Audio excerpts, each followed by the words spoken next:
colocando la grabación y ya presento entonces al doc para empezar. Me avisa cuando esté la grabación activa.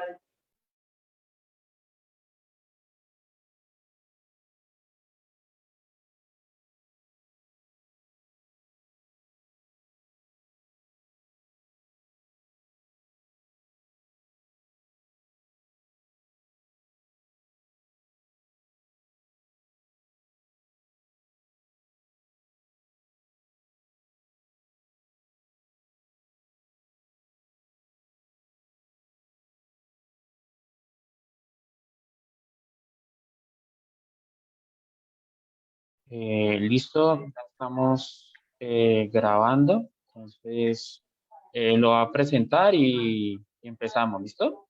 De acuerdo. Bueno, buenas tardes a todos. Gracias por conectarse al día de hoy a esta maravillosa charla, que es Reduciendo la Odisea del Diagnóstico de las Enfermedades Huérfanas. Nos acompaña encarecidamente el doctor Javier García Planes. Él es PhD, exactamente el director de diagnóstico de predicción genética y genomics. Está certificado como genetista de laboratorio clínico por la European Board of Medical Genetics. Posee la acreditación en genética humana otorgada por la Sociedad Española de Genética Humana. Es asesor del UNECAS y de la Red Europea de Calidad Genética Molecular para la evaluación de la calidad de pruebas genéticas. También es miembro de la Junta Directiva de la Asociación Iberoamericana de Diagnóstico y Tratamiento Prenatal y presidente de la Sociedad Española de Diagnóstico Prenatal desde 2010 hasta 2021. Doctor, muchas gracias por acompañarnos el día de hoy. Pues muchas gracias a ustedes por invitarme y bueno, la verdad es que es una buena oportunidad para contar un poco lo que hacemos y bueno, un poco tener esta oportunidad de, bueno, de comunicar con todos ustedes pues el desarrollo y los avances que estamos haciendo desde el punto de vista de la genética aquí en Igenomics.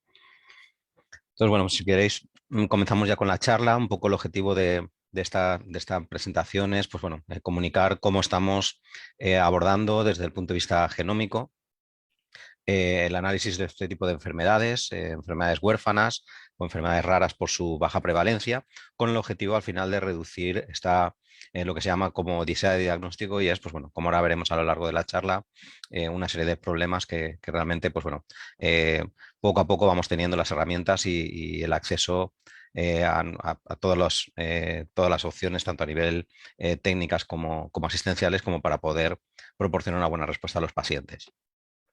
Quería empezar, pues bueno, con presentaros un síndrome, en este caso es un síndrome adquirido, no es un síndrome genético y se conoce como síndrome de Ulises. Este síndrome, la verdad es que bueno, fue descrito en los años 70, hace ya bastante tiempo, en pacientes neurológicos que tras pasar una larga travesía de investigaciones, tratamientos y en ocasiones, pues bueno, con procesos complejos, al final experimentaban una serie de inconvenientes y de alguna manera volvían otra vez al punto de partida.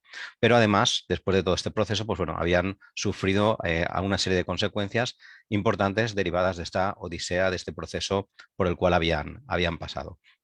Este síndrome, es un síndrome que, bueno, prácticamente la mayoría de pacientes con enfermedades genéticas, con enfermedades huérfanas o enfermedades raras, realmente lo han padecido en algún momento de su vida.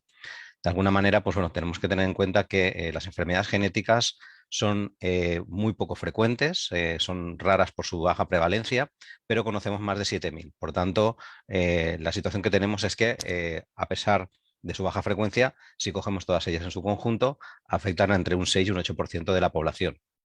Esto a nivel mundial, pues bueno, supone que cerca de 400 millones de personas están afectados por una enfermedad genética y de estas enfermedades raras, pues el 80% tiene una causa genética. También hay que tener en cuenta que muchas de estas enfermedades, cerca de un 80%, son enfermedades que son pues bueno, graves y que afectan de una manera muy importante a la calidad de vida de las personas. En este sentido, pues bueno, lo que tenemos que, de alguna manera, para poder acortar esta odisea y para tratar de minimizar los efectos de este síndrome de Ulises que comentaba antes, lo que tenemos que conseguir es un diagnóstico precoz y preciso. ¿Qué es lo que ocurre con estos tipos de pacientes? Y esto, pues bueno, lo conoceréis perfectamente. Es que aproximadamente el 40% de los pacientes, estos son datos de tanto de FEDER de aquí en España, Federación Española de Enfermedades Raras, como EURORDIS y Rare Diseases Organization, que son, pues bueno, organizaciones de enfermedades raras tanto a nivel europeo como a nivel internacional. Y prácticamente los datos que tenemos son muy parecidos en distintos tipos de regiones. Aproximadamente un 40% de los pacientes reciben un diagnóstico erróneo a lo largo de su vida, con todas las implicaciones derivadas de este diagnóstico erróneo. Aproximadamente entre un torno a unos 7 citas con especialistas de distinta formación y con distintas orientaciones y pues bueno, de alguna manera cada uno de ellos van pasando y nos van dando una serie de información que realmente al final no es la correcta. Y esto lo que tiene como consecuencia es que aproximadamente un paciente con una enfermedad rara tarda una media de unos 5 años en obtener un diagnóstico correcto. Y luego, pues bueno, afecta sobre todo a un porcentaje muy alto a nivel pediátrico. Pues un poco de alguna manera el objetivo de estos procesos de tratar de hacer más sencillo, hacer más accesible y hacer más práctico el análisis genético, el objetivo fundamental es obtener este diagnóstico precoz y preciso y en definitiva tratar de acortar o terminar con esta odisea pues bueno, que viven muchos de estos pacientes. Al final, pues bueno, haciendo el símil este con la odisea de Ulises, pues al final lo que tenemos que hacer es trazar este mapa, tener muy claro cuál es nuestro punto de partida, cuál es nuestro punto final y tratar de identificar cuáles van a ser los pasos que tenemos que seguir y, pues bueno, de alguna manera, los problemas y los inconvenientes ante los cuales nos vamos a encontrar. Por esto es muy importante, en primer lugar, es obtener la información, obtener una información para trazar este mapa, definir los riesgos y las limitaciones que nos encontraremos.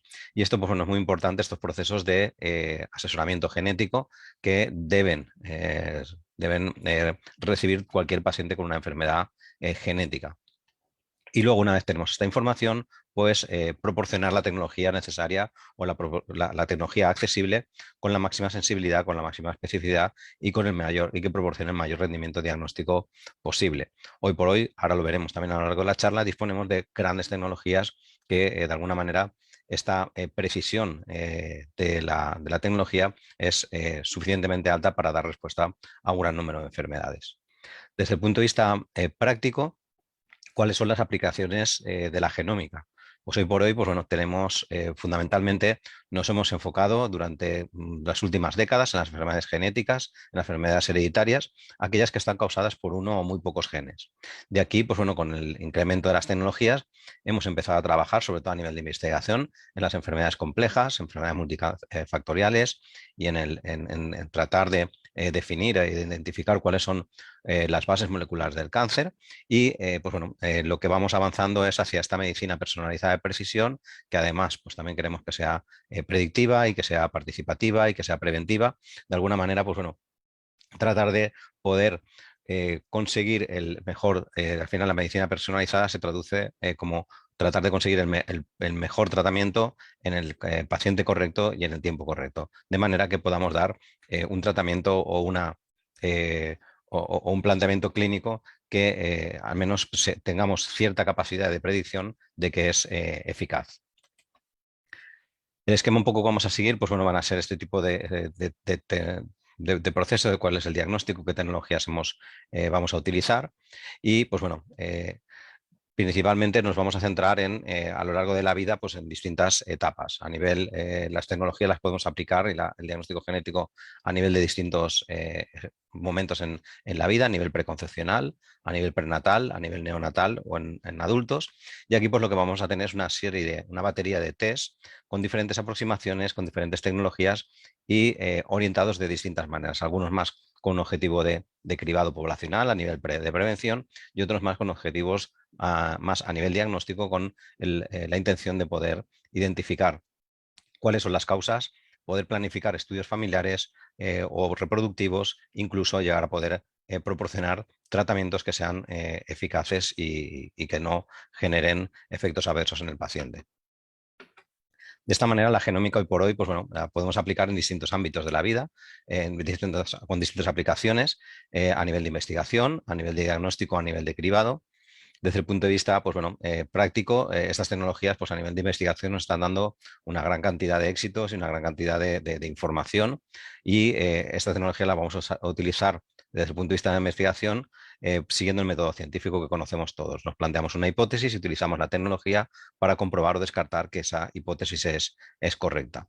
Desde el punto de vista diagnóstico, vamos a utilizar esa misma tecnología, pero tenemos que, en este caso, nos vamos a basar en evidencias. O sea, necesitamos saber qué es lo que queremos detectar, y la tecnología, en este caso a nivel diagnóstico, la vamos a aplicar para confirmar que eso que sabemos científicamente, hemos conocido en base a la investigación, está presente o no está. Y también podemos utilizar estas tecnologías a nivel de cribado. En este caso, vamos a utilizar el estudio genético para identificar o tratar de predecir un riesgo de salud que sea significante, que esté en una población amplia y para el cual exista una intervención eficaz. Entonces, pues bueno, desde el punto de vista de la investigación, pues bueno, lo que al final nos ha proporcionado es una gran cantidad de información científica. De hecho, pues bueno, si vemos la evolución a lo largo de estos años, en los años 70 empezamos con las primeras tecnologías de biología molecular, y hoy por hoy ya estamos en la secuenciación del exoma, dándonos pues, bueno, una gran cantidad este sería el número de genes que podemos, o de enfermedades mendelianas que podemos encontrar en función de la tecnología. Y vemos que pues, conforme las técnicas genómicas han ido avanzando, el número de genes que podemos detectar es mucho, mucho mayor. Y aquí lo vemos, por ejemplo, también en este trabajo del 2019. No obstante, todavía, pues bueno, vamos obteniendo mucha información, pero hoy por hoy, pues bueno, realmente el número de genes para los cuales tenemos unas evidencias claras es relativamente reducido, y ahí, pues bueno, aproximadamente unos 5.000 genes son los que tenemos hoy por hoy evidencias sobre su implicación clínica, pero todavía de los 20.000 que sabemos hoy mismo no, realmente es mañana, se va a publicar la nueva versión del genoma humano, donde ya se han cubierto todos los gaps que el proyecto de genoma de 2013 no pudo resolver. Pues ya sabemos que hay eso, pues unos 19, 20.000 genes, y de estos 20.000 genes, tan solo de 5.000 tenemos evidencias clínicas de asociación con una enfermedad genética conocida. Entonces, todavía nos queda mucho camino para seguir avanzando. Y desde el punto de vista de cribado, pues bueno, lo que comentaba antes, pues es tratar de identificar un riesgo de salud significante. Tiene que ser utilizado en una población amplia, por lo tanto, el análisis genético tiene que ser sencillo de utilizar, tiene que ser robusto, tiene que ser fácilmente aplicable en distintos puntos en distintos laboratorios, no necesariamente tiene que ser de alta complejidad. Tienen que ser un test coste eficaz, tiene que ser fácil de interpretar sus resultados, y al final lo que tiene que ser, lo que tenemos que tener es, pues bueno, que podamos de alguna manera ejercer algún tipo de acción en función de estos resultados. Y a nivel de diagnóstico también, como hemos confirmado, aquí en este caso lo que queremos es, pues bueno, lo que queremos es confirmar algo que las evidencias científicas y la investigación nos ha proporcionado previamente. Entonces, en este caso utilizaremos las técnicas de máxima precisión, y pues bueno, aquí también tenemos una complejidad que ahora veremos, y es que realmente el número de genes y de enfermedades y de tecnologías que tenemos es enorme. O sea, tenemos aquí en verde vemos los genes que estudiamos en el 2016 y en el 2022. Prácticamente estamos ya cerca de poder estudiar los 20.000 genes, o sea, todos los genes del genoma. Pero enfermedades todavía, pues bueno, analizamos en torno a unas 10.000. Todavía nos falta bastante conocimiento por avanzar. El número de laboratorios más o menos se mantiene constante, porque cada vez las pruebas son más complejas, entonces pues bueno, requiere una especialización muy alta. Pero lo que sí que vemos que se va incrementando es el número de test. Cada vez encontramos, pues bueno, los genes son los que son 20.000, pero sí que encontramos distintos tipos de mutaciones. Expansiones, mutaciones que afectan a la secuencia del ADN, mutaciones que afectan a la estructura de los cromosomas, metilación, diversos tipos de mutaciones, que si esto lo multiplicamos por el número de genes y por el número de enfermedades, al final lo que ocurre pues es un poco lo que vemos. El número de test va aumentando de una manera, pues bueno, no es exponencial, pero sí que de una manera mucho más grande que el conocimiento, que prácticamente estamos ya a un nivel bastante avanzado. Y pues bueno, desde el punto de vista diagnóstico, ¿qué vamos a poder encontrar hoy en día? Pues aquello que conocemos. Sabemos que aproximadamente entre un 8 y un 12% van a ser alteraciones genómicas, entre un 85 y un 90 alteraciones genéticas más asociadas a regiones concretas del genoma, a regiones sobre todo a nivel de secuencia, y un pequeño porcentaje de alteraciones epigenéticas de la metilación, básicamente porque hoy por hoy pues bueno, todavía conocemos muy poco. En el momento conforme vayamos avanzando en las nuevas tecnologías de metilación y las nuevas tecnologías de metilación a nivel genómico, probablemente este número de mutaciones irá poco a poco incrementándose. Desde el punto de vista práctico, ¿qué queremos con el diagnóstico? Lo que queremos con el diagnóstico es dar una respuesta muy concreta a un problema muy concreto. Sabemos todos pues, que la medicina se basa en la evidencia y lo que tenemos que hacer es pues, bueno, que utilizando nuestra con tecnología, que ahora veremos va a ser una tecnología compleja, en unas enfermedades complejas y con un soporte, que es el genoma humano, también muy complejo. Lo que tenemos que hacer es que pues, bueno, la respuesta a la pregunta que nos va a formular el médico tiene que ser lo más concreta posible, y aquí lo he querido reflejar con este pequeño chiste que es, pues bueno, dice el paciente que hace una semana que no come, no duerme y no toma agua, ¿qué es lo que tengo? Pues bueno, pues evidentemente aquí no hay duda que lo que tiene es hambre, sueño y sed. De momento ya tenemos el diagnóstico y ahora veremos de alguna manera cuáles van a ser sus causas. Por tanto, el diagnóstico genético, ¿en qué consiste? Consiste en detectar aquellas mutaciones o alteraciones genéticas en las instrucciones genéticas de un individuo. ¿Qué es lo que nos va a proporcionar? Pues bueno, un diagnóstico precoz, facilitar el correcto manejo clínico del paciente. Si tenemos el diagnóstico correcto, hablamos antes de que un 40% de los pacientes con enfermedades huérfanas el primer diagnóstico suele ser incorrecto. En este caso, si tenemos el diagnóstico precoz y correcto, el manejo va a ser mucho más eficiente y mucho mejor. Va a reducir la necesidad de otras pruebas, algunas de imagen, algunas otras más complejas como biopsias o pruebas más invasivas. Nos va a permitir establecer un pronóstico, una evolución de la enfermedad. Cada vez más nos va a poder facilitar el acceso a tratamientos específicos y ensayos clínicos que van a poder pues, bueno, mejorar la historia natural de la enfermedad o bien la evolución de la enfermedad en el paciente. Nos va a proporcionar asesoramiento genético, estimar riesgos y poder extender estos estudios a otros familiares que tengan un riesgo e incluso pues, bueno, poder aplicar técnicas a nivel reproductivo como por ejemplo el diagnóstico prenatal o el diagnóstico preimplantacional. El diagnóstico genético lo tenemos que entender como un proceso clínico, como cualquier otro, en el cual pues, bueno, tenemos fundamentalmente tres partes. Una parte de anamnesis genética, el análisis clínico genético propiamente dicho, y una parte de consejo genético e interpretación. Esta primera parte, en la parte de análisis genética, al igual que en cualquier acto clínico, tenemos que obtener la historia clínica del paciente. Pero en las enfermedades genéticas es muy importante también es obtener esta historia familiar. Con esta historia familiar calcularemos los patrones de herencia, los riesgos y junto con la información clínica nos haremos una serie de preguntas para poder aplicar las tecnologías. ¿Qué buscamos?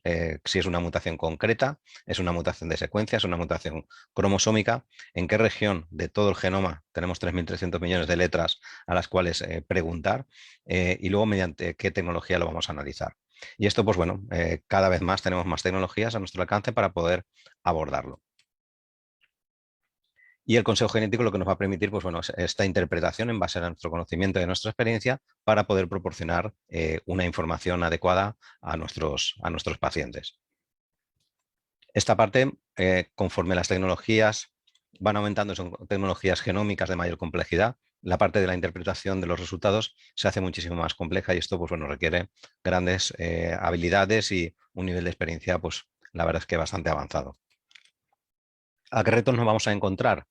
Nos vamos a encontrar fundamentalmente en el diagnóstico genético tres principales problemas o tres principales retos, que es la complejidad del genoma humano, la complejidad de las enfermedades genéticas y la complejidad propia de la genética, ya que es una ciencia muy joven y en continua evolución. El genoma humano, como bien sabéis, es pues bueno, esta biblioteca donde están todas las instrucciones de un ser vivo. Aquí lo que vamos a tener, pues bueno, en el año 2013 se publicó eh, la primera versión del genoma humano y ahora, pues bueno, realmente mañana se publicará precisamente la nueva versión con todas las regiones que no conocíamos previamente. Esto que sabemos hoy en día es pues bueno, que este genoma humano consta de 3.300 millones de letras, 3.300 millones de pares de bases. Y para hacernos una idea, si estos 3.300 millones de caracteres los pusiéramos en un libro, como por ejemplo el Quijote de la Mancha, serían necesarios 1.600 libros para contener aquella información que tenemos en cada una de nuestras células. poco para haceros la idea de la cantidad de información que tenemos en nuestras células y cuando tenemos que establecer un diagnóstico, tenemos que comprobar letra por letra para ver exactamente si hay algún cambio en alguna de ellas. Desde el punto de vista de la complejidad de enfermedades genéticas, ya lo hemos comentado antes, más de 7.000 enfermedades, todas muy raras, con una baja prevalencia. Esto lo que implica es que tenemos una información, o sea, a nivel clínico se dispone de muy poca información epidemiológica, de muy poca información práctica, y son muy pocos aquellos médicos realmente entrenados en el manejo clínico de determinadas enfermedades, sobre todo aquellas de prevalencia especialmente baja. Son enfermedades hereditarias, por lo tanto, el concepto de paciente no solo afecta a la persona que padece la enfermedad, sino también a toda la familia, ya que por su componente hereditario, pues muchos de estos familiares van a tener un riesgo determinado de poder también o bien padecer la enfermedad o desarrollarla. En general no suelen haber tratamientos convencionales, pero como antes he dicho, pues bueno, cada vez más nos estamos encontrando con tratamientos que van funcionando para determinados tipos de patologías. Y actualmente los tratamientos más eficaces son el tener la información familiar, a dar asesoramiento genético y establecer una serie de diagnósticos o de test preventivos como el diagnóstico prenatal o el preimplantacional. Y el otro reto es, pues bueno, realmente esta juventud de la genética. También con frecuencia nos encontramos en situaciones en las cuales hay una enfermedad en la cual la medicina, que como bien sabemos tiene siglos de evolución, no ha podido dar respuesta. Hoy por hoy no tiene suficiente información para poder dar respuesta y ponemos toda la responsabilidad en esta juventud de la genética, que sí que es cierto que nos aporta mucha tecnología, pero tenemos que ser también cautos. Nos puede dar un plus de información, pero hay veces que, pues bueno, al igual que la medicina, nos encontramos en situaciones en las cuales no podemos resolver bien por falta de información, falta de conocimiento, falta de herramientas o simplemente por cuestiones de incertidumbre diagnóstica. Realmente, pues bueno, aquí he reflejado un poquito lo que es la historia desde Mendel, que nos describió los primeros conceptos de herencia, hasta prácticamente en la actualidad, en la cual, pues bueno, realmente fue hace muy poco, en los años 50, supimos que el genoma humano tenía 23 pares de cromosomas. También más o menos en los mismos años supimos cuál era la estructura del ADN. Es hace realmente poco, hace muy poquitas décadas. En los años 70 empezamos a trabajar con el ADN en el laboratorio, con las primeras tecnologías de ADN recombinante. Cerca de los años 2000 empezamos a trabajar con los microarrays o microarreglos cromosómicos y pues bueno, ahora estamos metidos en esta nueva era de secuenciación de nueva generación, donde podemos obtener la secuencia de grandes cantidades de ADN mediante un único ensayo.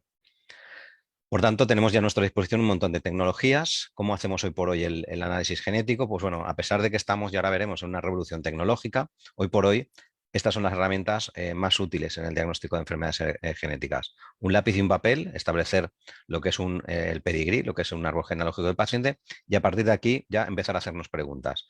Empezar a hacernos preguntas, pues, ¿cuál es el patrón de herencia? ¿Cuál es el tipo de enfermedad? ¿Qué tipo de mutación buscaríamos? Y en base a ello, pues aplicar la tecnología. Y la tecnología, pues podemos tener mucha tecnología o poca tecnología. Lo más importante es hacer el uso adecuado de ella, porque hoy por hoy también la tecnología se nos está poniendo bastante al alcance de las manos. Cada vez hay más hospitales, más centros de investigación que compran grandes sistemas de secuenciación, pero luego el uso no está siendo lo adecuado. Entonces tenemos que entender, esto lo voy a pasar muy rápido porque es algo que todos más o menos tenemos la información. Las enfermedades genéticas, básicamente, pues bueno, vamos a encontrar el ADN está en el núcleo de todas nuestras células, tenemos 23 pares de cromosomas y las alteraciones genómicas son aquellas que afectan a los cromosomas, que ahora lo veremos también con algunas tecnologías. Y podemos ver, pues bueno, tanto alteraciones numéricas como estructurales, que afectarán sobre todo pues, a esta estructura de estos cromosomas que hemos dibujado aquí en este cuadro. Y luego vamos a tener, que van a ser la mayoría, dentro de estos cromosomas, si vamos a nivel de ADN, vamos a poder leer la secuencia del ADN, las letras A, C, T, G, para ver si la secuencia es la correcta. Y aquí, pues bueno, más o menos el 80-85% de las enfermedades que conocemos hoy están causadas por mutaciones en solo una de estas letras o en unas pocas. ¿Qué tecnologías tenemos? Pues bueno, clásicamente tenemos la citogenética, en la cual lo que podemos ver es este mapa de los cromosomas, ver la estructura. Aquí lo que hacemos es teñirlo para ver, pues bueno, con una especie de código de barra, saber que la estructura correcta la estructura de los cromosomas es correcta.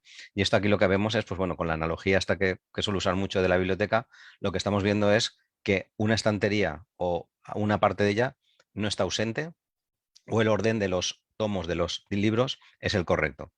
No vamos a ver realmente la composición de cada una de estas, lo que está descrito y lo que está escrito en cada uno de estos libros. De esta manera, ¿qué es lo que vamos a ver? Vamos a poder ver alteraciones numéricas, por ejemplo, grandes delecciones, como en este caso un chat que se pierde una región importante del brazo corto del cromosoma 5.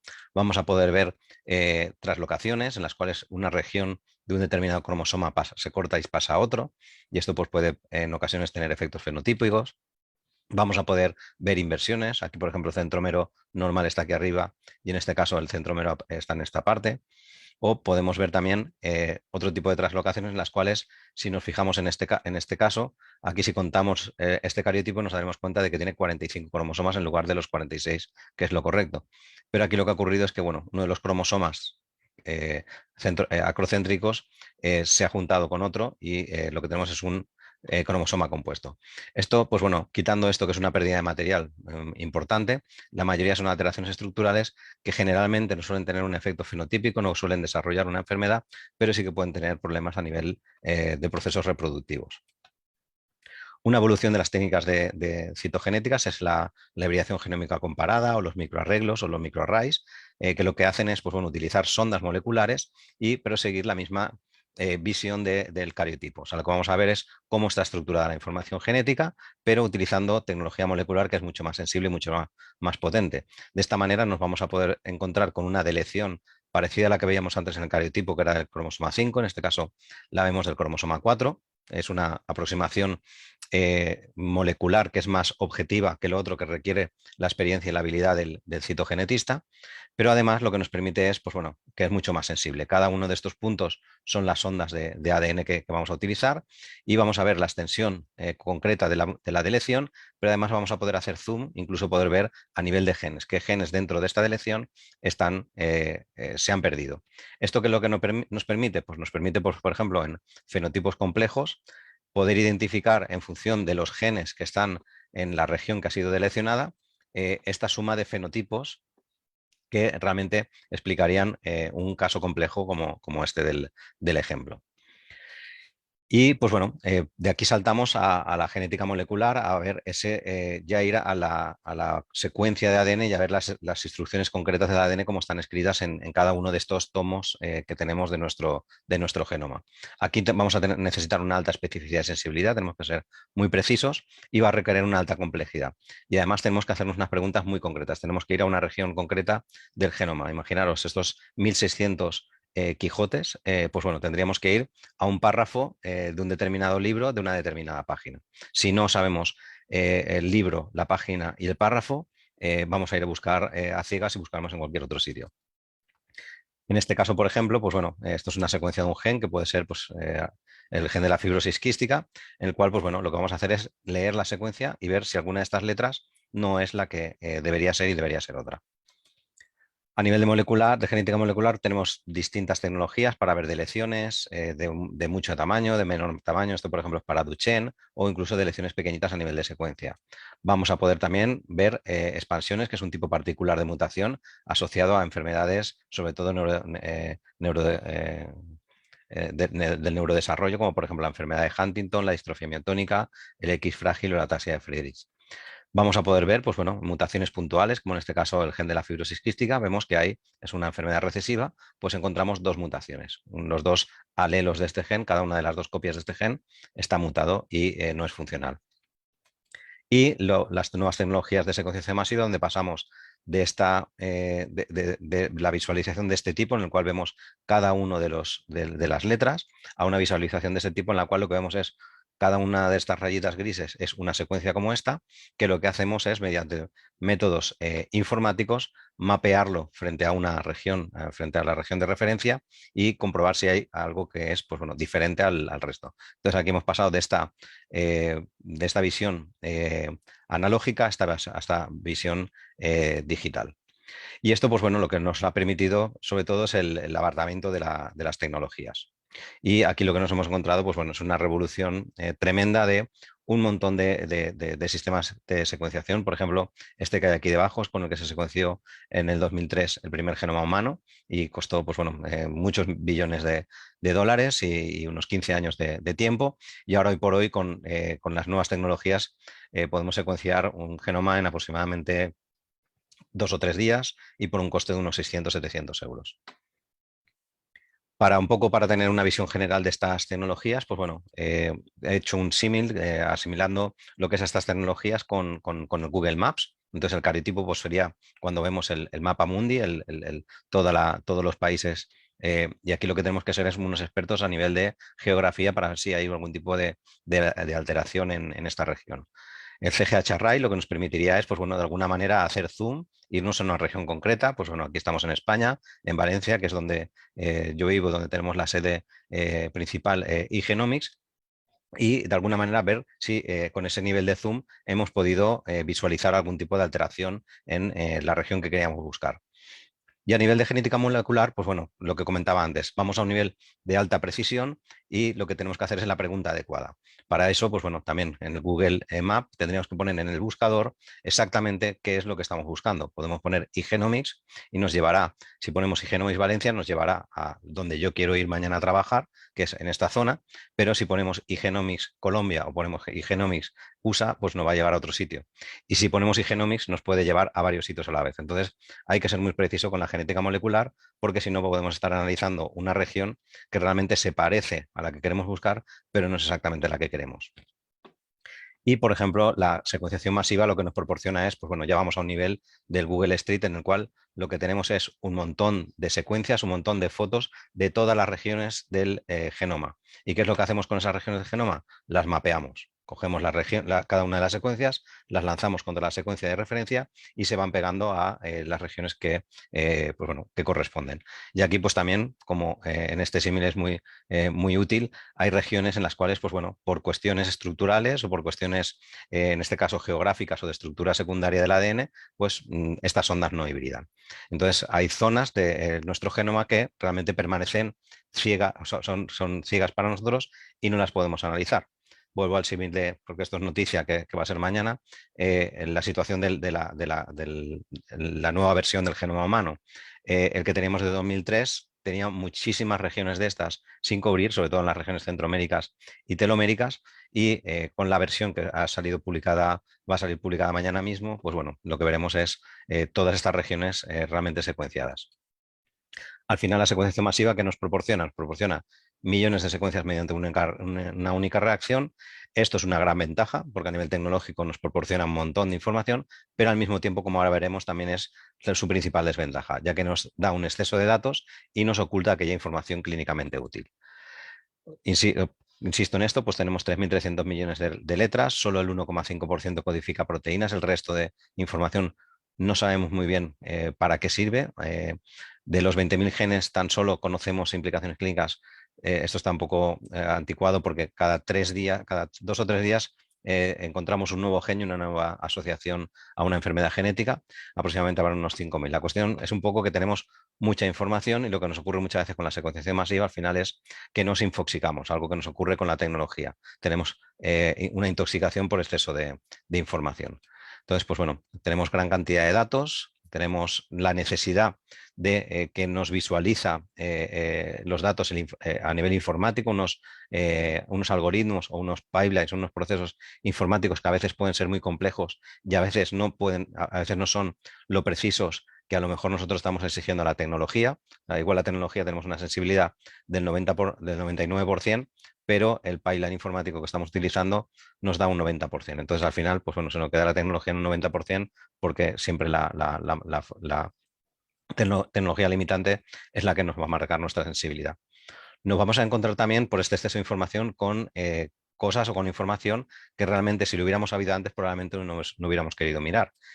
Una cuestión importante también desde el punto de vista ético, nos vamos a encontrar con alteraciones que igual el paciente no quería saber. Esto es importante porque, como sabemos, los pacientes tienen derecho a saber, pero tienen también derecho a no saber. Entonces, el consentimiento informado, lo tenemos que hacer antes de aplicar estas tecnologías, ya que podemos encontrarnos con situaciones de estas en las cuales podemos informar a un paciente de algo que él, pues bueno, no está dispuesto o no quiere o no tiene capacidad en ese momento de gestionar ese exceso de información. Y luego, pues un poco también estas regiones que comentaba antes, que están ocultas, pues habrá regiones que nos van a parecer que estamos secuenciándolas, que estamos viéndolo todo correcto y luego realmente nos damos cuenta de que hay alguna situación que nos está empañando el resultado correcto. Al final, pues bueno, lo que nos encontramos un poco es en esta situación. Tenemos grandes secuenciadores que nos generan cantidades de información que tenemos que procesar a nivel informático, tenemos que mapear, tenemos que anotar y luego al final, pues bueno, aquí estamos los analistas en nuestra caja un poco negra intentando de, pues bueno, interpretar todos estos resultados desde un punto de vista de que, práctico para que el clínico pueda informar al paciente y pueda de alguna manera tomar decisiones en base a esa información. ¿Qué es lo que tenemos que hacer ahora con esta situación? Evidentemente tenemos un exceso de información, pero bueno, aquí también en la vida todos aprendemos que esta filosofía de Less is more, pues bueno, funciona y cuanto más acotamos nuestros paneles y cuanto más acotamos la información, más fácil es encontrar lo que buscamos. Esto, pues bueno, también está publicado y al final, cuanto menor número de genes asociamos al fenotipo que nosotros estamos buscando, mayor precisión vamos a alcanzar. Y esto, pues bueno, también un poco yendo a lo que comentamos antes, realmente hay aproximadamente unos 4 o 5 mil genes que conocemos su asociación a enfermedades genéticas y el resto pues son genes que estarán implicados con algún tipo de enfermedad, con un tipo de asociación, pero a fecha de hoy no lo sabemos. Entonces la solución es pues bueno, ir dirigiendo la información a aquellas regiones de interés que nos interesan. Una aplicación práctica que había antes, que era pues bueno, era amplificar aquellas regiones. Si tenemos una enfermedad que está asociada a 6 genes o a 5 genes, amplificamos solo las regiones correspondientes a esos genes, lo juntamos y lo secuenciamos. De esta manera, pues bueno, obtenemos cosas como esta. Vemos que solo los exones de un determinado gen tenemos secuencia y no tenemos secuencia de los intrones. Nos cuesta mucho más barato la secuenciación y obtenemos información y secuencias solo de aquellas regiones que vamos a poder interpretar. Y esto es algo que, pues bueno, antes utilizaba estos sistemas de enriquecimiento de genes de manera específica, pero conforme se van abaratando los gastos de secuenciación y mejorando las tecnologías, encontramos herramientas más prácticas como por ejemplo secuenciar el genoma. Hoy por hoy nos sale más práctico secuenciar estos 20.000 genes, aunque haya 15, 14, 13.000 genes que no vamos a saber muy bien cuál es información. Y esto básicamente es porque en estos genes sabemos que suponen el 1,5% de la información total del genoma, pero tienen el 85% de las mutaciones que a fecha de hoy conocemos. Conforme vayamos secuenciando regiones intrónicas y secuenciando genomas, el número de mutaciones que encontraremos en estas regiones fuera de los exones pues irá creciendo. Pero hoy por hoy el conocimiento científico y la evidencia, no olvidemos que estamos haciendo diagnóstico, nos tenemos que basar en evidencia, tenemos que ir a aquellas zonas a las que tenemos pues, bueno, esta información. La cuestión es que, bueno, esto es una situación imparable, esto es lo que está ocurriendo, pues el número de bases por día que se secuencian está creciendo de una manera exponencial y pues bueno, crecen los datos de secuencia y los costes cada vez son más baratos. Y esto pues bueno, ahora yo creo que estamos en esta situación con el salto del exoma al genoma, pero al principio pues bueno, hace unos 5 o 6 años cuando empezamos con el exoma lo que nos daba realmente era un poco de miedo el poder enfrentarnos a esta explosión y a esta revolución tecnológica, porque nos veíamos de alguna manera pues bueno, abocados. Y esto pues tampoco nos tiene que dar miedo porque lo hemos vivido con otras tecnologías, lo hemos vivido por ejemplo, con los teléfonos móviles. Este teléfono móvil era el que más se vendía en el 2003 y este es el que más se vendía en el 2015 hasta ahora, son nuevas adaptaciones. ¿Qué es lo que ocurría? Que este teléfono servía para comunicarse y este teléfono, pues bueno, si tenéis hijos adolescentes como yo, sabéis que sí sirve para muchísimas cosas, pero para lo que no sirve ahora es para comunicarse. Y esta evolución y esta revolución la estamos viviendo también a nivel pues bueno, de la genómica. En el 2003 supimos el primer borrador del genoma humano, en el 2010 tuvimos los primeros 1000 genomas y en el 2015 estamos en esta situación de Big Data. Ahora me va a tocar poner aquí, pues bueno, inventarme a ver qué foto le pongo aquí para el 2022 con el nuevo hallazgo, con la nueva versión del genoma humano, en este caso ya completo. La situación que teníamos hace bien poco, este artículo es del 2019, era pues, bueno, una serie de hitos que tenemos que hablar a la hora de asignar precisamente el fenotipo de nuestro paciente para poder enfocar nuestra tecnología y los paneles. Qué tipos de versiones, qué tipo de tecnología era la más adecuada, pues que había algunas que tenían un poco más de sensibilidad, otra de menos. Luego ya pues, bueno, nos dimos cuenta de que las variantes en muchas bases de datos no estaban bien anotadas. que los procesos bioinformáticos, pues algunas pipelines, algunos procesos de análisis tampoco eran lo precisos que le estamos exigiendo a la tecnología, y hoy por hoy lo que nos encontramos es, pues bueno, en la situación en la cual lo que es necesario es, pues bueno, cómo gestionamos la información, cómo gestionamos los datos. Y aquí al final, pues bueno, también esto es algo que lo vemos en muchos ámbitos de la vida y ocurre en la genómica. Al final tenemos datos que tenemos que convertir en información, esta información transformarla en conocimiento y al final, pues bueno, adquirir la suficiente sabiduría y es gestión de toda esta información y este conocimiento que tenemos para poder llegar a conclusiones y acciones útiles. Entonces, pues bueno, los datos ya sabemos cómo los generamos, tenemos un montón de tecnologías, la información, pues poco a poco la tenemos que ir generando a partir de bases de datos en las cuales confiemos, cada vez tenemos más, pero también eh, tenemos la información muy dispersa en muy distintas bases de datos que tenemos que contrastar, ya que, pues, por ejemplo, a fecha de hoy, aproximadamente un 20% de las variantes que tenemos en base de datos no están bien clasificadas, entonces podemos dar diagnósticos erróneos. Luego podemos tener también, pues bueno, asistentes que nos ayudan a la interpretación y luego ya bases de datos específicas de farmacogenética, de epilepsia, de, pues bueno, una serie de enfermedades concretas, y al final, pues bueno, lo que tendremos que hacer es integrar toda esta información en, pues bueno, en lo que pues llegará a ser un momento que será esta sabiduría genómica.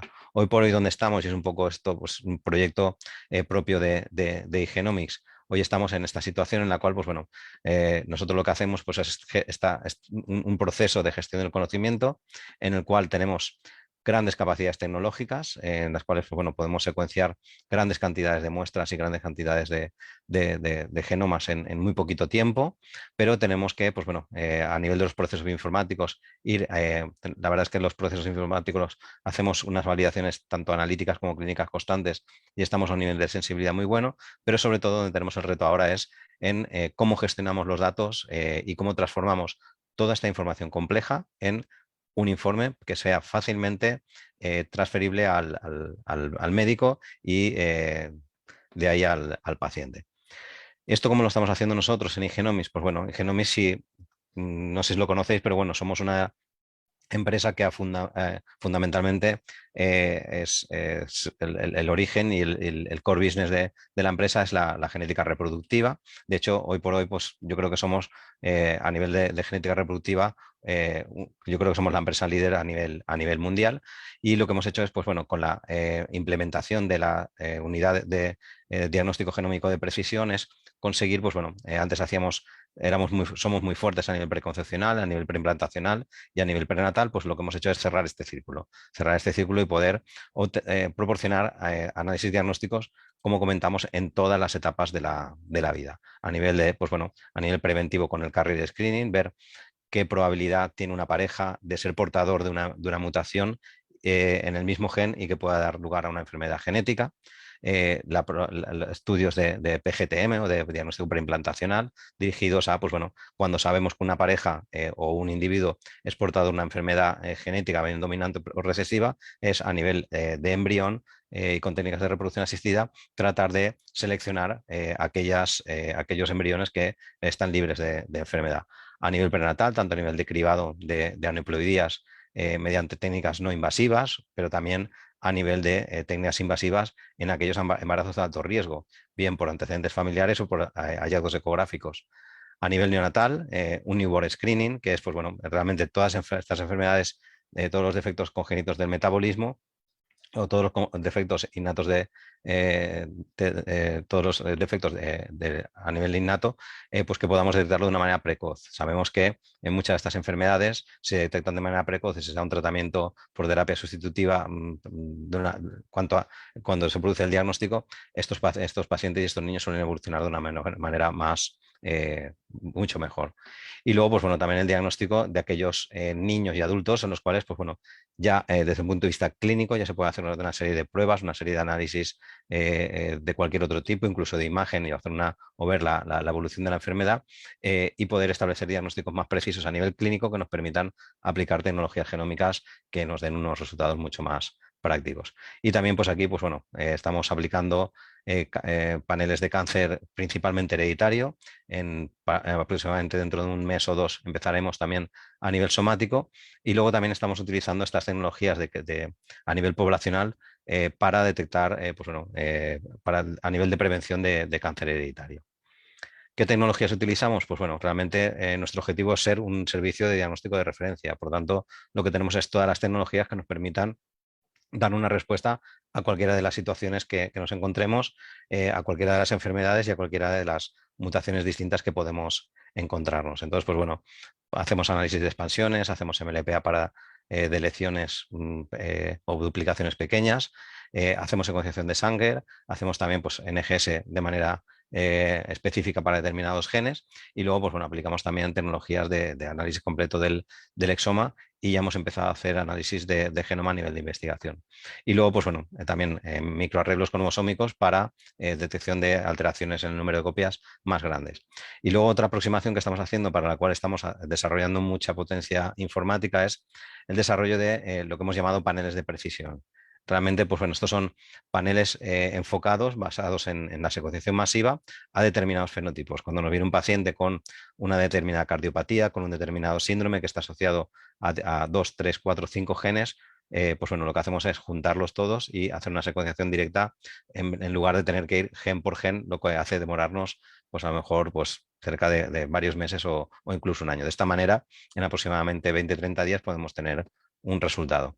¿Esto cómo lo hemos hecho? Pues bueno, desarrollando tecnologías a nivel informática, por ejemplo, para una displasia esquelética, que la podemos ver tanto a nivel ecográfico en una a nivel prenatal como a nivel de pues bueno, un niño recién nacido en el cual pues bueno, podemos ver que tiene esta displasia esquelética y a lo mejor clínicamente todavía no podemos establecer muy bien qué tipo de displasia.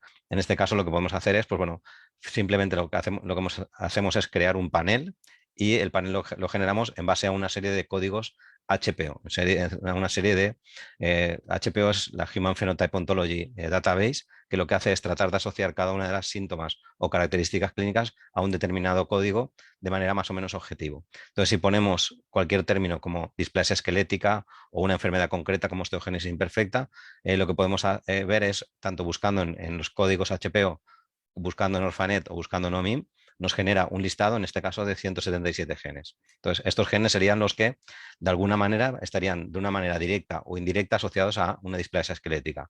En base a esto, ¿qué es lo que hacemos nosotros también? Pues bueno, hacer una búsqueda bibliográfica para poder implementar esto.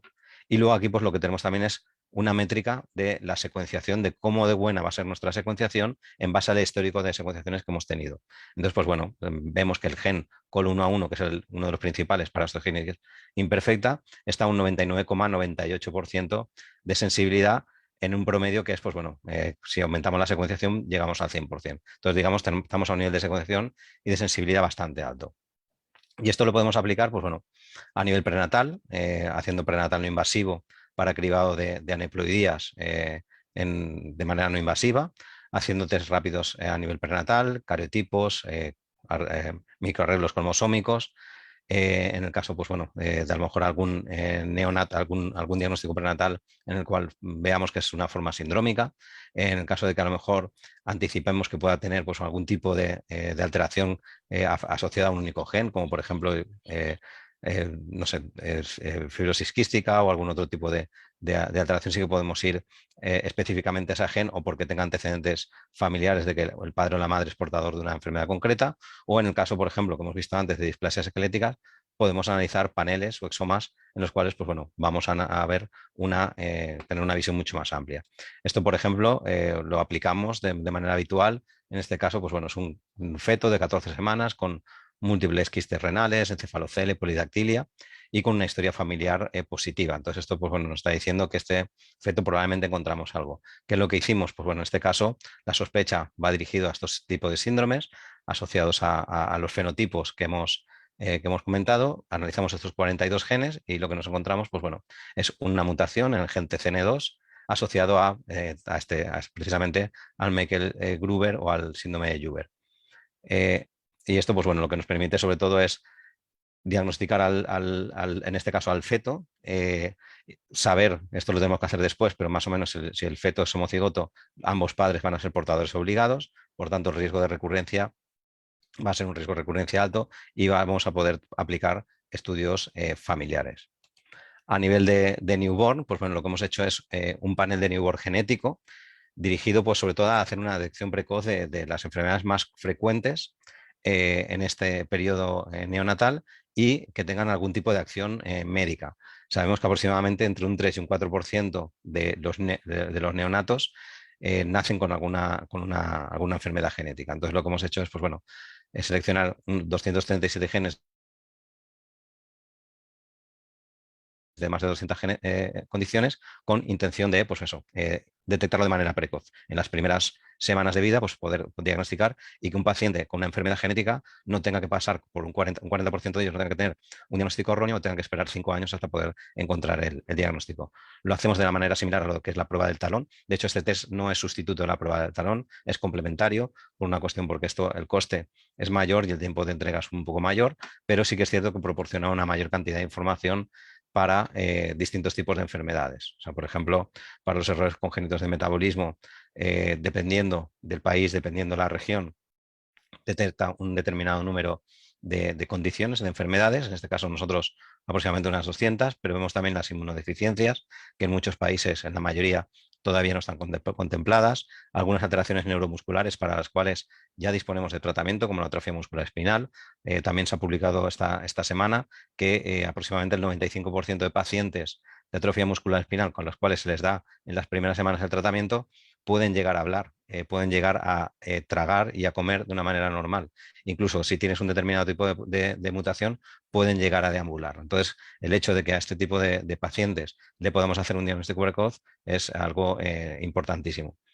Y aquí, pues, por ejemplo, también tenemos otra ventaja y es el hecho de que tenemos una base de datos muy potente. Tenemos más de 50.000 exomas analizados a nivel de población global, la mayoría son de población española, porque nuestra sede está allí, y lo que vemos es que, bueno, la mayoría de mutaciones que podemos encontrar en pacientes sanos, en pacientes que han venido a iGenomics a hacerse un test de portadores, es superior a lo que cabría esperar por la incidencia de la enfermedad. Por tanto, pues bueno, tenemos una radiografía muy interesante de lo que son las mutaciones en los genes más frecuentes asociados a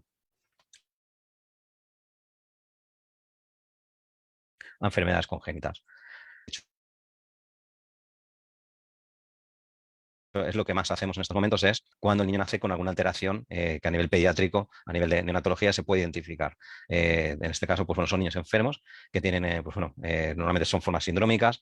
En un bebé, pues muy difícil en ocasiones el poder hacer un test y o sea, llegar a conseguir un diagnóstico. Entonces, pues bueno, lo mejor es hacer un estudio de un panel amplio o incluso un panel de exoma, o en aquellos casos en los que podamos orientar el fenotipo, pues por ejemplo, en este caso, hacia atrofia muscular espinal, hacer la técnica específica, que en este caso es un MLPA, para detectarlo. En este caso, pues bueno, lo mismo la detectamos y, pues bueno, que este paciente de que se puede beneficiar, pues sobre todo por ser elegible para esta terapia de reemplazamiento que está disponible cada vez en más países. Ambos padres sean portadores obligados, por lo tanto, podemos hacer asesoramiento genético a ellos, pero también a sus familiares, porque tengamos en cuenta que este tipo de mutaciones afectan a entre 1 de cada 30 personas. Por tanto, la probabilidad de que un hermano o una hermana de cualquiera de los padres de este niño tengan una pareja que a su vez sea portador, no es algo, digamos, que tenga una probabilidad muy, muy baja. Entonces estamos hablando de una probabilidad aproximadamente de 1 de cada 100, algo muy superior a lo mejor al screening que hacemos del síndrome de Down. Y luego también, pues lo mismo a nivel postnatal, tanto a nivel pediátrico como a nivel de adulto. En este caso, pues, por ejemplo, un niño de 5 años con debilidad muscular, en la cual, pues bueno, también sospecha de Duchenne, hicimos el MLPA y vimos perfectamente, pues bueno, que era portador de la deleción, en este caso es ligada al X, solo vemos una copia. Bueno, en este caso no veíamos ninguna copia de estos exones. Y aquí, pues lo mismo, este paciente es elegible para ensayos clínicos, la madre va a ser portadora casi con seguridad y podemos hacer el estudio familiar. En este caso, de hecho, así lo hicimos. Este era el niño, esta era la madre que es prácticamente portadora obligada. Hicimos el estudio familiar y nos encontramos, pues bueno, que realmente todas estas hermanas de la madre, incluso su sobrina, están a riesgo de ser portadoras y poder encontrarse con la misma situación con la que se encontró ella. Entonces, el asesoramiento, el diagnóstico precoz y el asesoramiento resulta esencial.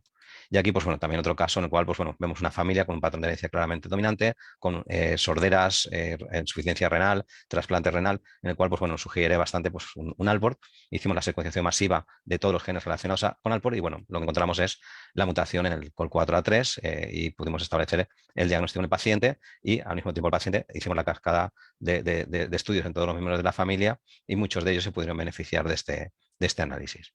Al final, pues bueno, esto es un poco el histórico que tenemos de la mayoría de mutaciones en BRCA1, BRCA2, genes relacionados con cáncer, poliquistosis renal, osteogénesis imperfecta, son muchas de las enfermedades que solemos encontrar. Con el desarrollo, pues bueno, un desarrollo que hemos hecho propio de gestión del conocimiento para estas aproximadamente 100.000 variantes que solemos encontrar en un exoma, poder clasificarlas y poder estructurarlas de una manera precisa, poder establecer un diagnóstico en el cual, pues bueno, en función de la base de datos que analicemos, nos puede dar, y es muy frecuente que así ocurra, aproximadamente entre un 17 y un 20% de los casos tenemos resultados conflictivos entre distintas bases de datos o distintos sistemas de análisis. Y luego, como vemos aquí, por ejemplo, estas variantes, la clasificación conforme van avanzando las evidencias, hace un año era una variante de significado incierto, hace 16 días cambió y hace 2 días también cambió. Cambió alguno de los criterios que hacían que seguía sin cambiar, o sea, seguía siendo patogénica, pero alguno de los criterios por los cuales clasificamos las variantes pues había cambiado. Al final, pues bueno, aparte de toda la tecnología, lo que tenemos que tener es un sistema muy potente de gestión de datos y de conocimiento que nos permita, pues bueno, metiendo todos los datos genómicos que dispongamos, los datos de las muestras, los datos clínicos, atacando las distintas bases de datos, bien de mutaciones, de genes, de fenotipos, metiendo en esta base de datos y de alguna manera que haya una retroalimentación de lo que es la parte de investigación y de la parte de nuestros propios analistas expertos que hagan pues bueno, que esta base de datos siga creciendo y con una calidad mayor. Y esto, pues, por ejemplo, también aquí lo dejo como curiosidad porque yo creo que es alguna información interesante. Lo vamos a presentar ahora al Congreso Europeo de Genética. Es, pues bueno, unos datos que estos son pacientes no, son personas que han venido a iGenomics por interés reproductivo entre 18 y 35 años, creo que es la media, me parece que es de 28 años, y son pacientes que son individuos que no tienen ningún tipo de antecedente familiar de cáncer. Por lo que hemos encontrado que de estos 30.000, 867 tienen mutaciones en genes relacionados con cáncer, con una probabilidad altísima de desarrollar el cáncer a lo largo de su vida. Entonces, aquí la situación es, desde el punto de vista técnico, tenemos esta información. Desde el punto de vista práctico, en muchos casos BRCA2, BRCA1, o sea, tenemos tratamientos eficaces, tenemos inhibidores de la ruta PPAR que se le puede proporcionar a estos pacientes y luego a nivel preventivo también tenemos opciones. Entonces, bueno, la situación es, ¿qué hacemos con estos individuos? Porque realmente la probabilidad de desarrollar cáncer va a ser altísima, es un 3% aproximadamente de la población. Es un porcentaje, pues, superior a algunas de las enfermedades que estamos cribando a nivel poblacional dentro de nuestros programas de salud de los distintos países. Por tanto, pues bueno, la situación un poco que queremos abrir el debate es, pues bueno, realmente el analizar a individuos sanos podría ayudar a prevenir el cáncer hereditario. Pues en muchos casos sí. O sea, pensamos sobre todo pues, aquellos genes de alta penetrancia, pues relacionados con cáncer de mama, cáncer de ovario, cáncer de colon, cáncer de próstata, pues que tienen tratamiento, que tienen manejo clínico relativamente sencillo. Pues bueno, realmente identificar a un paciente con 30 años le vamos a evitar pues bueno, muchos problemas porque la mayoría de estos pacientes se identifican por anatomía patológica, cuando ya han desarrollado el cáncer y cuando se les ha hecho la biopsia. Entonces podemos anticiparlo de una manera muy, muy precoz. Y al final, pues bueno, el proceso es muy sencillo. El proceso que nosotros hemos establecido es siempre asesoramiento genético pre-test, asesoramiento genético post-test, y luego lo que hacemos es proporcionar un kit bien a través de muestra de sangre, a través de muestra de saliva. Actualmente lo que estamos recomendando más es las blood cards, las tarjetitas para parecido a lo de la prueba del talón, porque la estabilidad es mucho mayor, sobre todo para envíos de larga duración. Y podemos utilizar cualquier tipo de muestra a nivel prenatal o postnatal y, pues bueno, normalmente con unos tiempos de entrega relativamente reducidos. Como conclusión, pues bueno, asesoramiento genético, es importante que el paciente esté informado, importante obtener la información para que la tecnología sea la más adecuada y la más precisa. Tenemos que tener muy claro cuál es el objetivo del test, ya que si no podemos estar, digamos, trasladando esta odisea del diagnóstico a una odisea tecnológica, en la cual aparte nos va a costar un dinero extra porque las tecnologías no son baratas.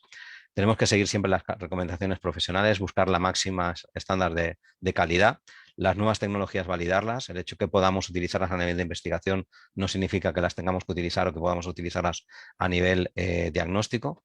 Evaluar los riesgos de todas las tecnologías. Tener equipos multidisciplinares. Ahora es importantísimo que hasta los informáticos estén en los procesos de análisis, ya que, digamos, las gafas que utilizamos para ver estas variantes genómicas ya son a través de la pantalla y con unos procesos informáticos que tienen que ser tan precisos o más como los procesos tecnológicos. Cada vez más resulta más clave la interpretación, muchas veces lo más costoso. Hay mucha incertidumbre diagnóstica, muchas variantes que no conocemos todavía su significatividad. Y sobre todo, pues bueno, esta gestión de esta información del conocimiento, por una parte, para la correcta clasificación de aquellas variantes de significado incierto y por otra parte para ir incorporando y actualizando el conocimiento de una manera muy rápida. Y como conclusión también, pues bueno, en este proceso de pasar de tecnología, exoma, ahora dentro de poco saltaremos al genoma, tenemos que ir todos con esta L de learning, de mucha precaución, porque realmente, pues bueno, todos somos novatos en algún momento de este proceso tan complejo y lo seguiremos siendo, esperándonos que durante muchos años, porque ahora, por ejemplo, nosotros hemos empezado ya con el genoma y te das cuenta de que realmente, pues bueno, no es una evolución del exoma, es algo infinitamente más complejo. Y con esto, pues bueno, acabar, daros las gracias por vuestra atención y disculpad porque me he retrasado un poquito más de lo que tenía pensado. Muchas gracias. No, doctor, no se preocupe. Muchas gracias.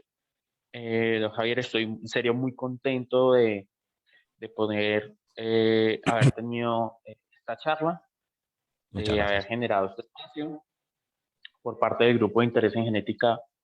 Y en mi opinión personal, yo siento que reducir esa odisea diagnóstica en las enfermedades huérfanas es una tarea de todos Ujú. conjuntamente, Así de es. los médicos, de los especialistas, de los genetistas, del bioinformático, el que toma la prueba, el que analiza todo. Entonces es un trabajo arduo, sí, difícil, pero que entre más tengamos experiencia, entre más podamos entrenar al personal, entre más generar facilidades al paciente, pues en últimas podemos lograr mejores resultados y mejores desenlaces. En lo personal, encantadísimo de la charla. Yo tengo un aprecio bastante y enorme al laboratorio. Lo pude conocer presencialmente en Valencia, en Ujú. el Ah, qué Congreso bien. de España. Es hermosísimo. Y yo siento que, digamos, en Colombia es mi visión un poco esperanzadora. Tenemos más facilidades ahora que antes. Es decir, tenemos más acceso a otras cosas que antes no teníamos. Ujú. Tenemos un conocimiento un poco más amplio de las enfermedades y siento que poco a poco va a ser más llevadero llevar todo esto. Obviamente tenemos nuestras dificultades, Ujú. como cualquier pues, otro país. Tenemos nuestras dificultades también un poco logísticos, pues a nivel de territorio nacional. Pues obviamente es muy difícil el tema de traslado de muestras, temas pues obviamente logísticos de salud, de política, como todos, pero reitero, yo siento que a futuro vamos a ir mejorando. Sí. Eh, Ujú. yo sí tengo algunas preguntas, pero quisiera primero, si alguien más tiene preguntas, está libre de hacerlas. Ujú. Pueden levantar la manita, desactivar el micrófono y si tienen preguntas, las pueden hacer. Aprovechen Sí.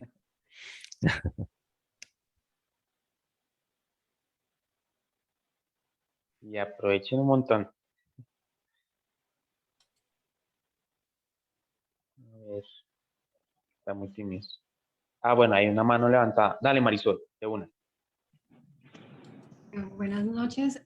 ¿Cómo harían para los reanálisis informáticos en caso de por ejemplo, las variantes de significado incierto, Ujú. las BU. Sí, a ver, Pues, esas siempre causan bastante dificultad porque uno se queda prácticamente en la mitad. ujú. No es positivo ni es negativo, pero hay que seguir esto a ver qué pasa.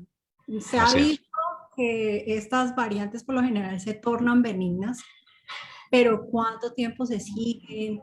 Si hay Ujú. tratamiento para retroalimentación al paciente y al médico para que vea si esta variante cambio patogénica, sobre todo porque hay que hacer alguna acción importante. Me gustaría saber qué estrategia tienen para eso. Muy Sí. amable. Ujú.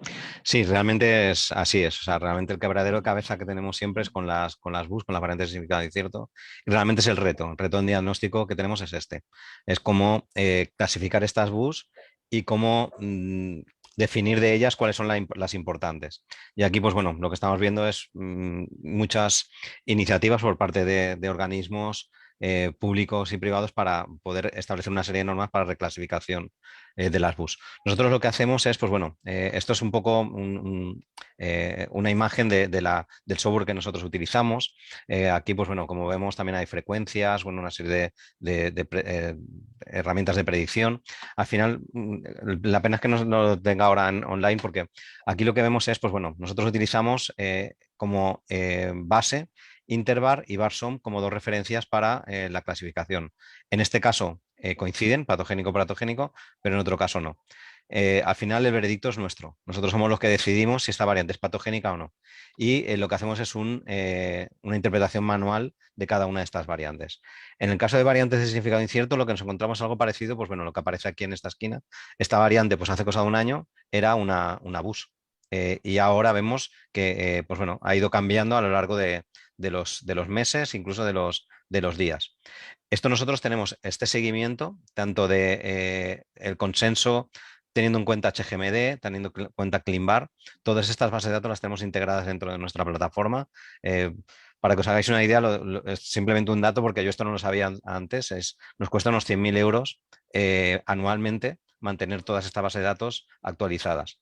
Entonces, bueno, lo que tenemos aquí es este registro de cada variante, cuáles los pasos que va dando. Hay veces que, bueno, no cambia de categoría, pero sí que cambia alguno de estos criterios de la ACMG y por eso, pues en este caso, hace 2 días ha cambiado algo por debajo, que no sabemos lo que es, porque los criterios son los mismos, pero probablemente haya cambiado alguna variante o algún artículo. Entonces, bueno, en base a todo esto, ¿qué es lo que hacemos? Nosotros hemos hecho un algoritmo de manera que tenemos una serie de BUS que analizamos siempre. O sea, BUS, por ejemplo, que tengan PVS1, que son aquellas que producen un codón de parada o un frame shift en la proteína. Variantes que tienen una frecuencia muy, muy baja en las poblaciones. Tenemos, como habéis visto en la base de datos de lo de las enfermedades recesivas o lo de oncología, tenemos nuestra propia base de datos y en este caso la he seleccionado con toda intención. Genome ID, que es una base de datos de referencia. El proyecto 1000 Genomas no tienen datos poblacionales de esta variante y nosotros sí. Esto significa pues, que esta variante probablemente sea quizá de población española, que no tiene por qué estar en la población de Reino Unido o en la población americana, que son las mayoritarias de estas bases de datos. Entonces, hay poblaciones, pues, por ejemplo, Iberoamérica, Europa del Sur, que no tenemos, o bueno, y África o India, pues no hay representación de casos como para poder estos datos estadísticos cumplir. Y luego, sobre todo, temas de score de predicción. Cuando tenemos una serie de estas características importantes, esa variante de significado incierto para nosotros sube en nuestro algoritmo de decisión arriba. Entonces, esas las analizamos de una manera muy exhaustiva. ¿Se nos puede escapar alguna? Sí, por supuesto, porque esto no hay ningún sistema infalible. Entonces, ¿qué es lo que ocurre? Pues que, bueno, poco a poco, ahora hemos generado ya unas reglas que todavía no están automáticas, pero lo van a estar, yo creo, en cuestión de 3-6 meses, que cada cambio que pase un abus a patogénico nos va a decir cuándo ha ocurrido y en qué muestras. De manera que nosotros vamos a poder tomar decisiones de si informamos al médico o qué hacemos con esa variante. Entonces, tenemos, pues eso, desde un punto de vista, una trazabilidad de los cambios de las bases de datos muy constante, y son de varias bases de datos, no solo de una. La posibilidad de hacer una interpretación manual bien porque a lo mejor alguna bus que nosotros siempre las bus lo que recomendamos es, no todas, pero sí las que son estas que le llamamos bus plus o algún artículo le están llamando ya bus hot, hacer una segregación familiar. En el caso de que sea de nuevo, sea compatible, pues aquí lo que hacemos es una anotación manual. Entonces, así que y en algunos casos, pues bueno, también si tenemos acceso a algún estudio funcional de algún grupo de investigación con el que trabajemos o colaboremos, también lo incluimos. Pero sí que hemos definido una política para poder detectarlo. A fecha de hoy, pues bueno, no estamos a un nivel muy potente, pero sí que por lo menos lo que sí que podemos decir es que no se nos va a escapar nada. Lo único que hoy por hoy no tenemos el sistema de automatización para que algo que nos haya ocurrido hace 3 meses, detectarlo hoy. Pero yo calculo que para después de este verano esta automatización la tendremos. Ahora, cualquier cambio que busquemos lo vamos a poder seguir mediante este sistema de actualización constante. La cuestión es que si no lo buscamos no lo vamos a encontrar.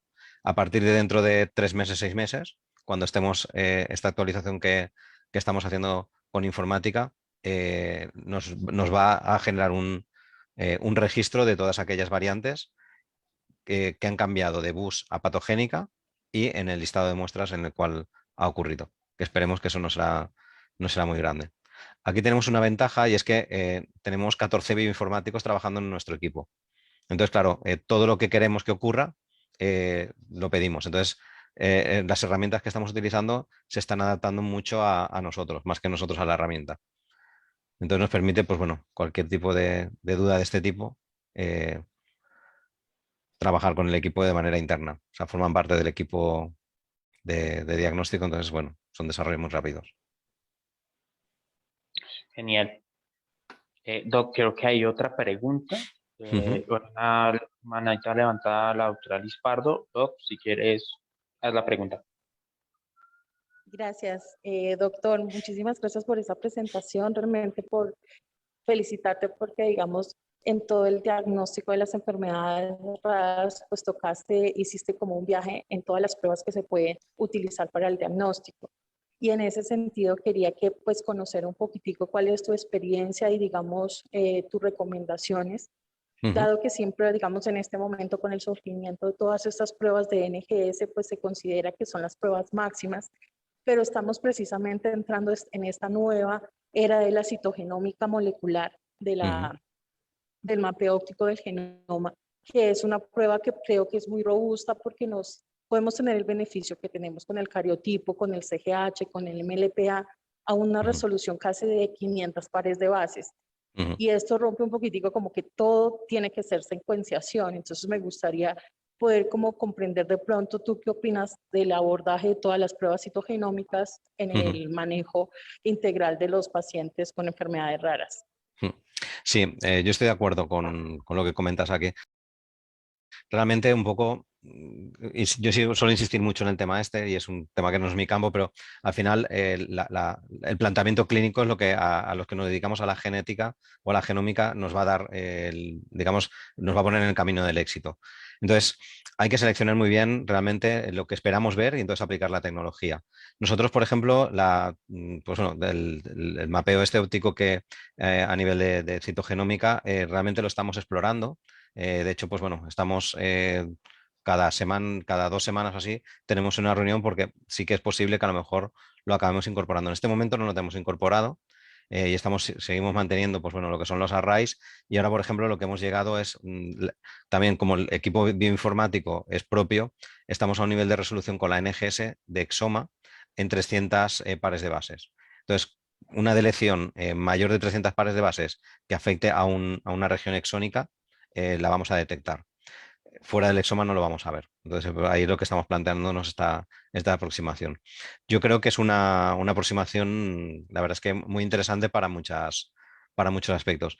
Y de alguna manera también, por ejemplo, nosotros cuando vemos una delección, una duplicación con NGS, como no es la técnica gold estándar, siempre nos deja un poquito, pues bueno, de hecho nosotros lo tratamos casi siempre de confirmar. Entonces el uso de estas tecnologías yo creo que tienen que rodar un poquito, sobre todo, a nosotros lo que nos está parando ahora es el precio. Porque ahora es el único, o sea, a nivel técnico y de diagnóstico, hay muy pocos peros, hay algunos, pero hay muy pocos. Pero ahora en estos momentos, por lo menos hasta el punto que hemos llegado nosotros de interlocución con la compañía que tiene este sistema, es ahora una cuestión sobre todo de precio. Igual el problema es de falta de volumen de muestras. A lo mejor si tuviéramos el mismo volumen de muestras que tenemos con NGS, este problema no existiría. Pero es una tecnología que yo creo que va a cambiar un poco el paradigma, sobre todo del uso del microarray y de incluso, pues bueno, el ser una complementación para complementación incluso de primera línea para cuando se sospeche que alguna de las mutaciones pues puedan ser detectadas mejor con esta tecnología.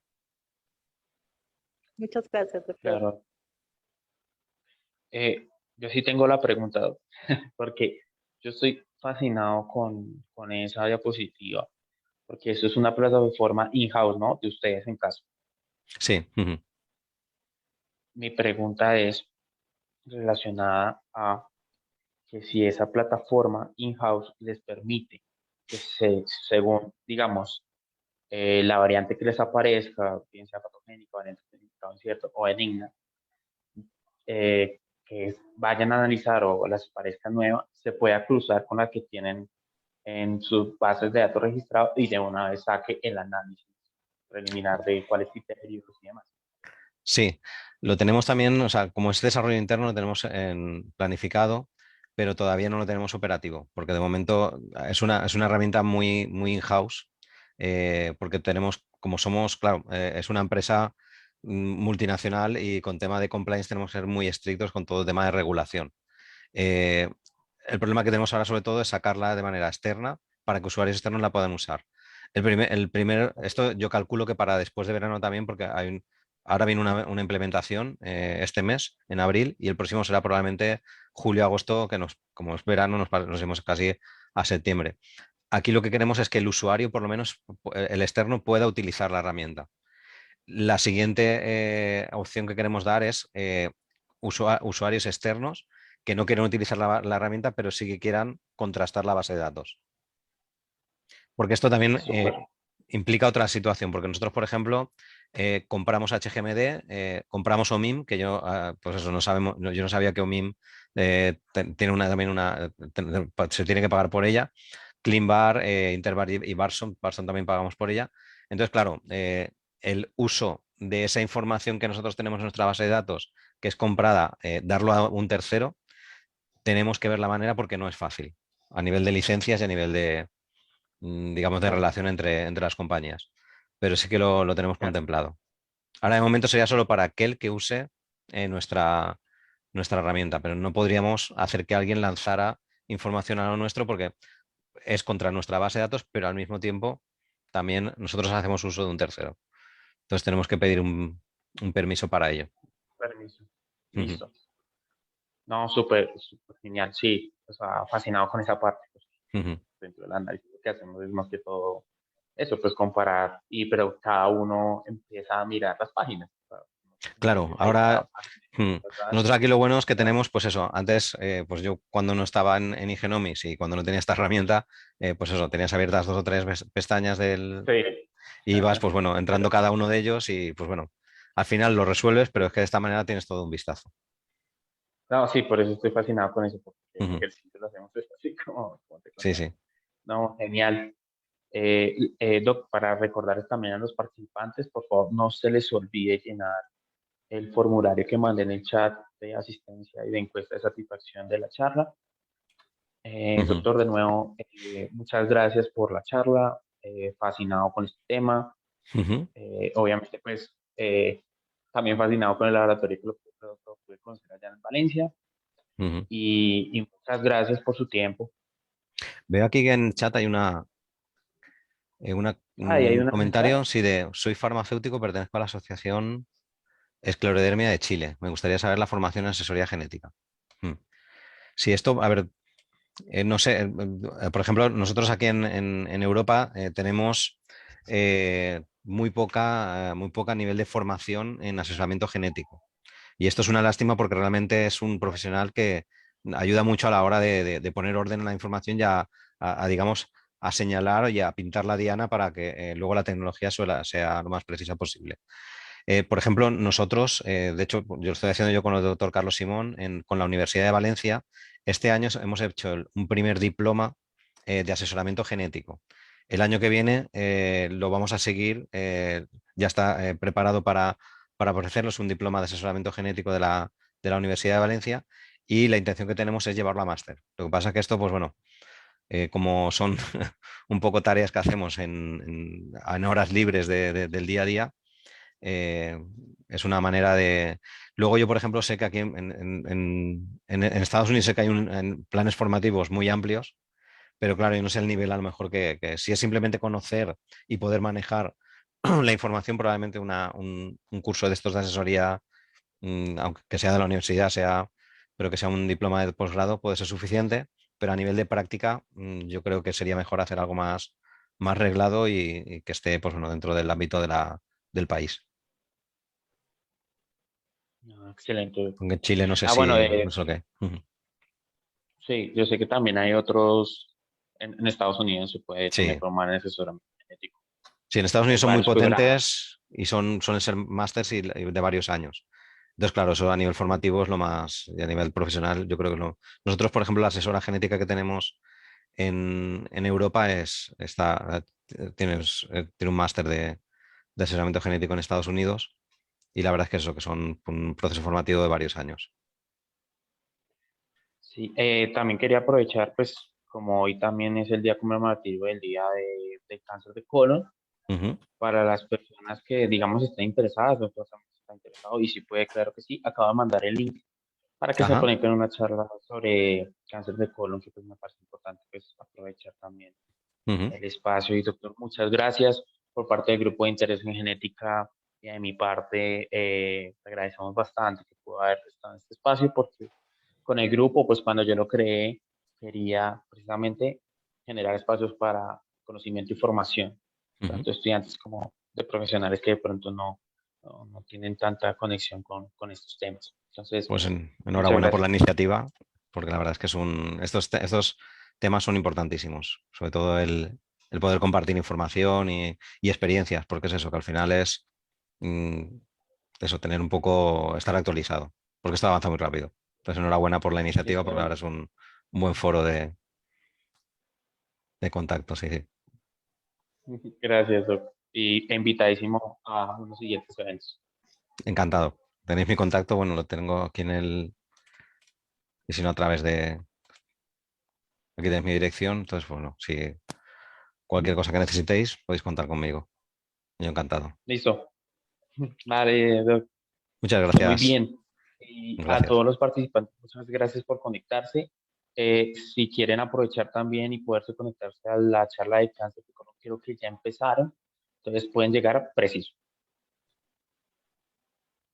Muy Entonces, que bien. estén muy bien a todos, y no se les olvide llenar el formulario de asistencia.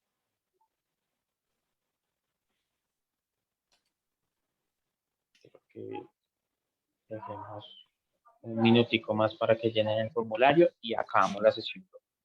Y sí, la vista la alcancé a ver así en la foto cuando fui. Sí, ¿no? Ujú. Laboratorio, sí, sí también, pues de conocer algunos equipos y subir Arriba, bueno, el a balconcito que está, sí. arriba. Sí, que es lo que se ve aquí a la Sí, derecha, ¿no? Ujú. Es esta sí, zona de aquí. Ujú. sí, nos dieron el tour allá, aprovechando cuando fui a lo del Congreso en Valencia Sí, sí. el año pasado.